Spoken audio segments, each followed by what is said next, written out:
Hello my choosers, it's time to wish upon the Hearthstone RNG gods in order to get us some fun, wacky games with Wishing Well Rogue. Essentially the idea behind this deck is we're going to be using the new coin support that we got in Perils and Paradise, such as Metal Detector or O Manager, in order to gain us additional coins so we can easily overwhelm our opponent with 1 mana legendary minions that we're going to be spamming out with Wishing Well. We also do have Maestro as a way to make all of our rogue cards into other class cards, thus allowing you to use Test Greymane in combination with Shadow Step in order to have an infinite pool of Test Greymanes and whatever powerful hero card that you randomly discover. Now for the Mulligan guide of the deck, first thing to look out for is Wishing Well. Wishing Well is great. It allows you to snowball really quickly. Outside of this, you'll be looking for any of the coin package, such as Dart Throw or Greedy Partner. If you have another 2-cost card, then you're going to be looking for any of the activating package that is not named Drilly the Kid. Now, with that all being said, let's look at some game. Okay, time for a game against Warrior. There's a few Warrior lists. I don't know if any of them are things that we actually want to face using the deck we're playing right now. We're going to get rid of Maestro and Test just because we don't want to see them right now. Though I don't know if we made our hand any better by doing that, to be honest. Wishing Well is always a good card to keep in the starting, though. I will say that. Especially in a slower matchup. And we do have the additional coin of going second. Okay, let's pass it back to them. There's safety goggles into armor gain. So all we really got to do is use creation, maybe get something good. Feral Rage or down with the ship. Feral Rage does more damage, and if we get Test, then it should be even better. We'll see though. Okay, there's Bash. Bash gets rid of our minion. Okay, they do have Rustrot Viper, but that's not going to matter too much. All right, let's use Rage. We're going to rage out our opponent a little bit. Okay. So I'm assuming they're Highlander at this point. Oh, that's a perfect top deck. I'm not going to lie. Those might not be the perfect generations, but that was a perfect top deck. Because we do have Cobalt, and then we get the Scorpion no matter what next turn. The video that I found made it look so easy, and it definitely isn't going to be that easy. I will say that probably. Yeah, it's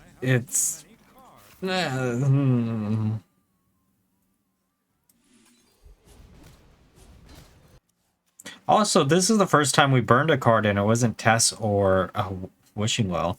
That's a miracle. Or Maestra. Those were the 3 cards that we always burn.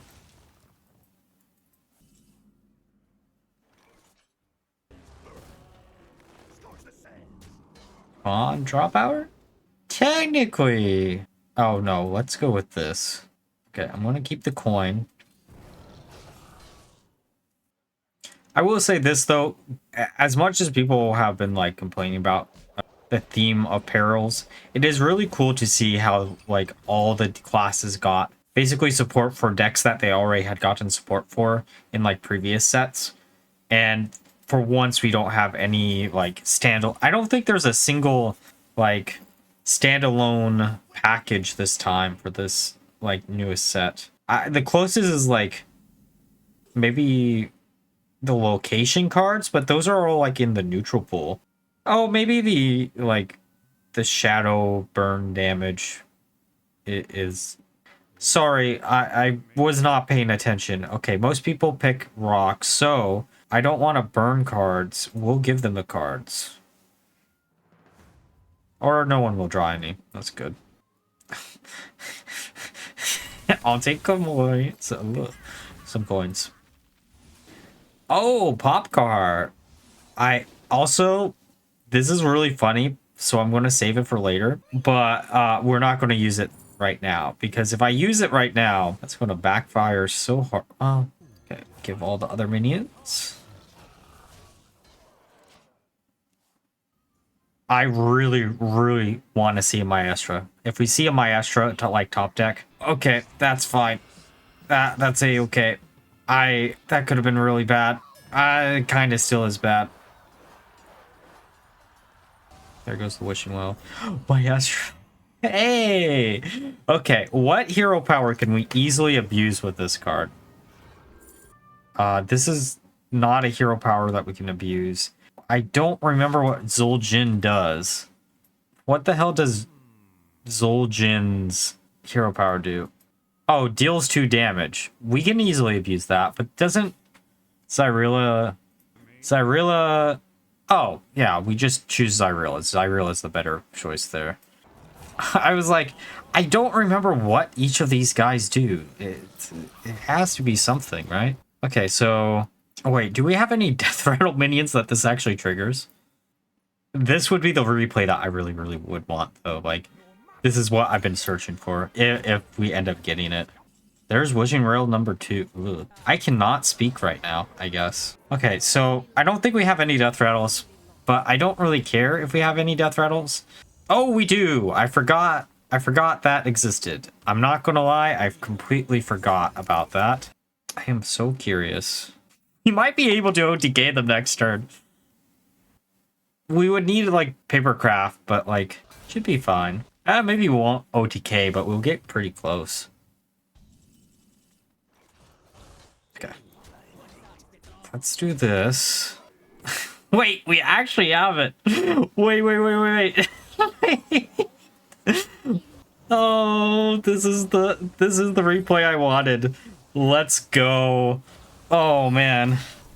I guess we get rid of both of these. Oh hey, a person named Frostmourne. A completely original name, no reference to anything else, right? Oh. Okay. I'm loving this top deck, man. Come on, slam down a minion that I can hit into it twice. Thank you. That's perfect. Wait. Which well number 2.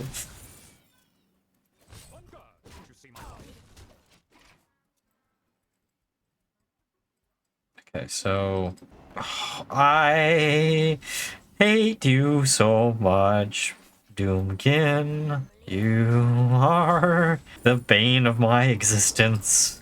What, you're gonna slam down another one? Huh? I guess we just don't have a play if they... Oh dear.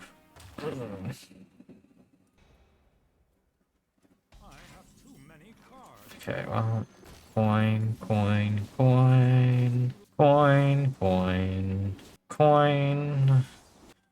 That doesn't do anything because we're not a Highlander deck. Coin. That is useful.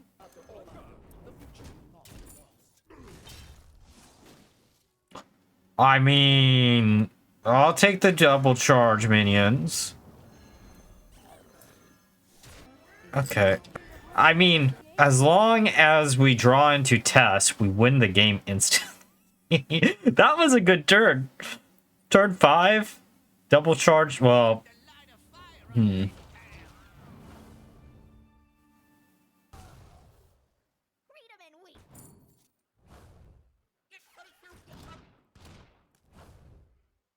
I think we got it.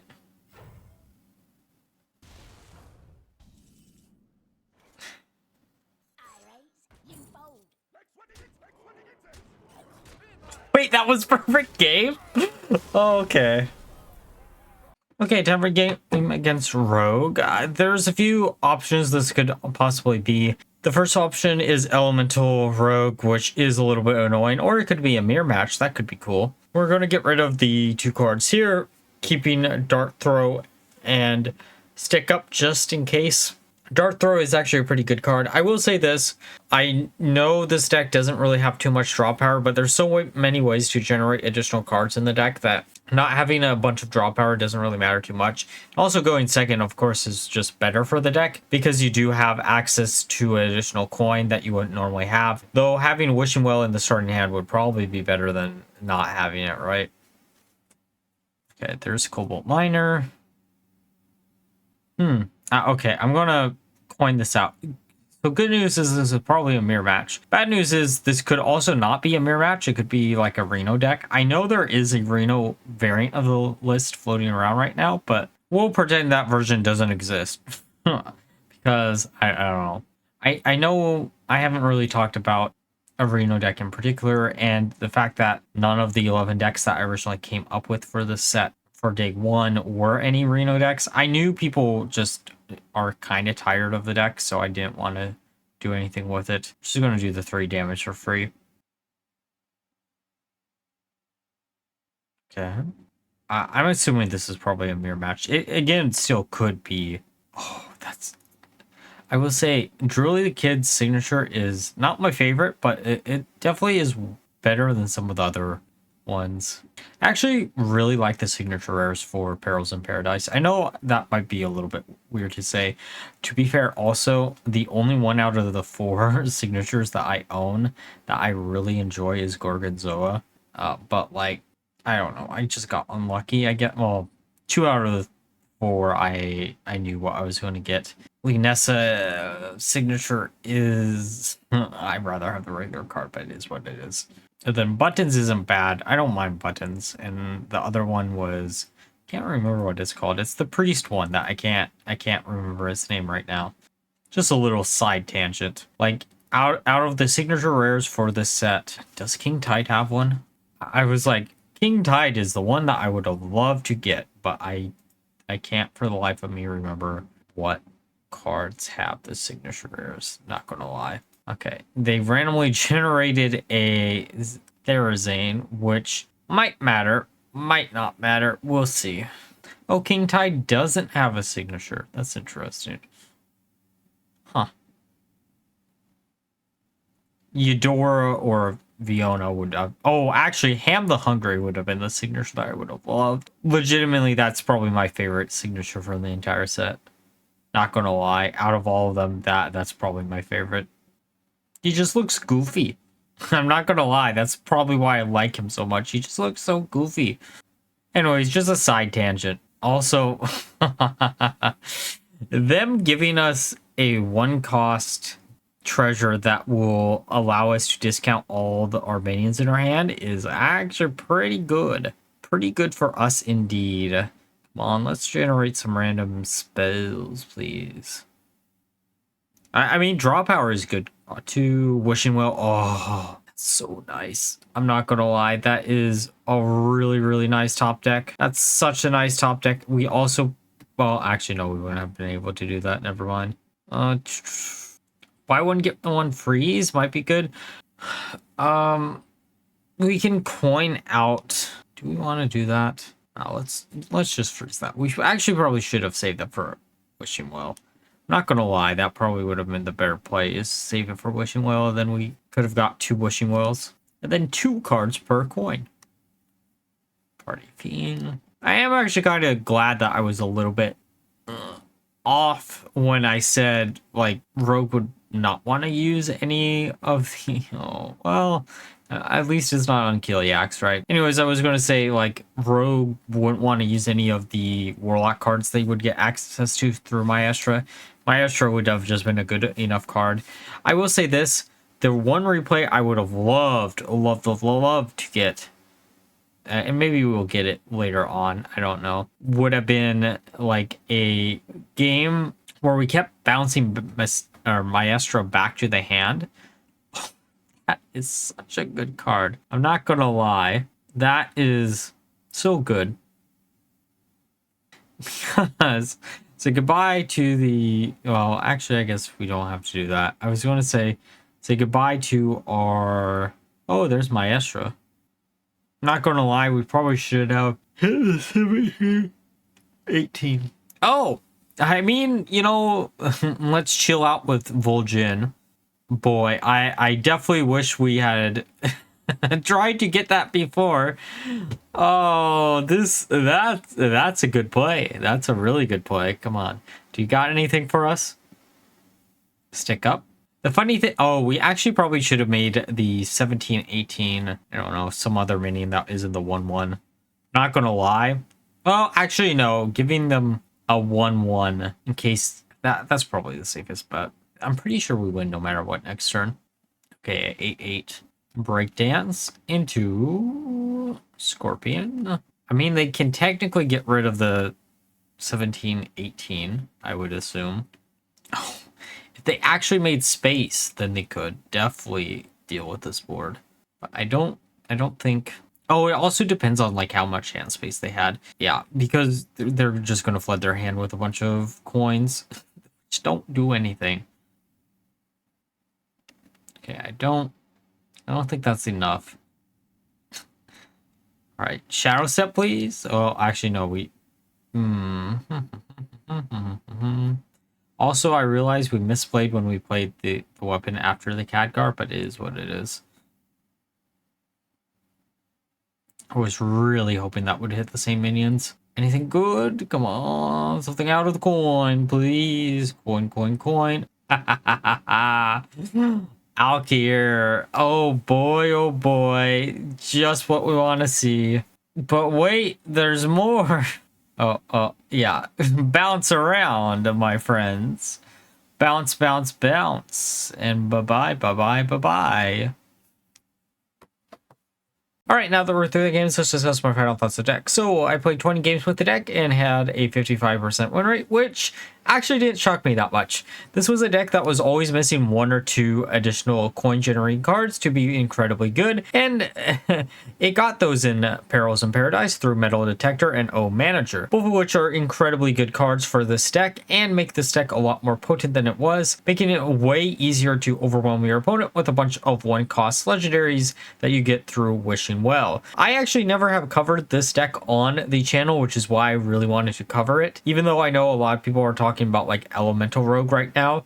This is a deck that will probably survive any nerfs that Rogue does get because it is just a really good deck. The only downside, in my opinion, about this deck in particular is the fact that Maestro doesn't really work well with the excavating package unless you discover a hero card that also has a excavating reward. But it is really fun either way, and if you're looking for a very Hearthstone-esque deck, this is a great one for y'all to try out. Like always, if you enjoyed the video, please like, comment, subscribe. Until next time, bye-bye.